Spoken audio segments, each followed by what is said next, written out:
નમસ્કાર, welcome back. Radio city joke સ્ટુડિયોમાં આપનું સ્વાગત છે. ફોન આવ્યો કાકા. Hello hello hello. અરે ઉભા રહો, ઉપાડવા તો દો. હેલો હેલો, આ જીજુ છે? લા મહેશ નો છે લા. ઓહો હું છે કાલાકટ્ટા. અરે જીજુ, એકદમ મજામાં. તમે કેમ છો? અત્યાર સુધી હતો મજામાં. બોલો હવે શું છે? જીજુ, આજે છે ને મેં ફરવા જાઉં છું. હા કઈ?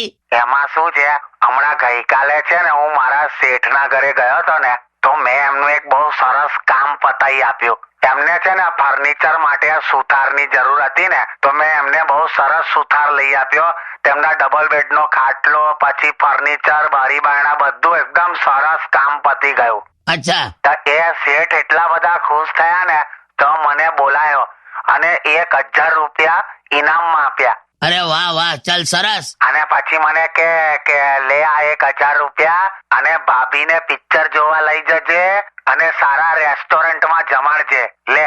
એવું કીધું? હા, એટલે આજે હું તૈયાર થઈને નીકળ્યો જ છું. કઈ લા? શેઠના ઘરે. કમ તઈ? એમણે કીધેલું ને ભાભીને લઈને પિક્ચર જોવા જજે ને જમાડજે. અલા ઓ, એટલે તું શેઠની વાઈફ ને ફરાવા લઈ જાય છે? તો એમણે તો કીધું. લા ડોબા, જોજે કઈ એવું કરતો. એમને એવું થયું હશે કે તું પરણેલો છે, એટલે એવું કીધું કે ભાભીને પિક્ચર જોવા લઈ જજે અને જમાડજે. તારે એમની વાઈફને નહીં ફેરવવાની. લાવો જોજે. ઓ મહેશિયા, પણ મેં કઈ પરણેલો છું? હા તે તારા શેઠને નહીં ખબર હોય ને. પણ હા, એ બરાબર. એટલે તું એટલે લિટરલી આમ તું એટલે ત્યાં જતો હતો એમ? તો મન તો એવું મેં તો તૈયાર થઈ ગયો છું. એટલે તું તૈયાર થઈ ગયો છે, તારો શેઠ કપડા ફાડ નાખશે તારા. એટલે શ્યોર ને જીજુ, મારે એમની વાઈફ ને નથી લઈ જવાની. ખરાબ નહીં લાગે ને એમને? લા ખરાબ વાળા મારી નાખશે જોજે. તું ભાઈ તું મારા ઘેર આવતો રહેલા. ભલે તું નથી ગમતો મને, પણ તું ઘેર આવતો રહે. હા, આવું છું. મેં તો એટલો સરસ તૈયાર સેન્ટ બેન્ટ છાંટેલું. મેં તો હું તો વિચારતો તો જાસ્મીન ફ્લેવર ની અત્તર સારી લાગશે. લા અત્તર સારી લાગશે નહીં, શેઠ પત્તર ફાડી નાખશે. તું ભાઈ ઘેર આવતો રે ને યાર. એના કરતા હું ભાઈબંધો સાથે જતો રહું. હા એવું કર. ચાલ ભાઈબંધો સાથે જતો રહે. અને હાંભળ, તું ભાઈબંધો સાથે રેસ્ટોરન્ટમાં જાય અને જમવાનું પત્યા પછી બધા ભાઈબંધો જો મોબાઈલમાં લાગી જાય ને,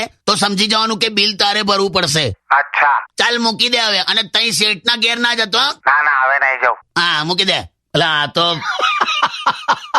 યાર આ ખરેખર આ ભોળો છે કે ડોવો મને ખબર નહીં પડતી યાર. બચી ગયો હો આજે. ખરેખર જો એમનો ફોન ના આવ્યો હોત તો યાર આ પહોંચી જાત શેઠના ઘરે. અરે જીજુ કરીને બીજું કરત ને ત્રીજું થાત.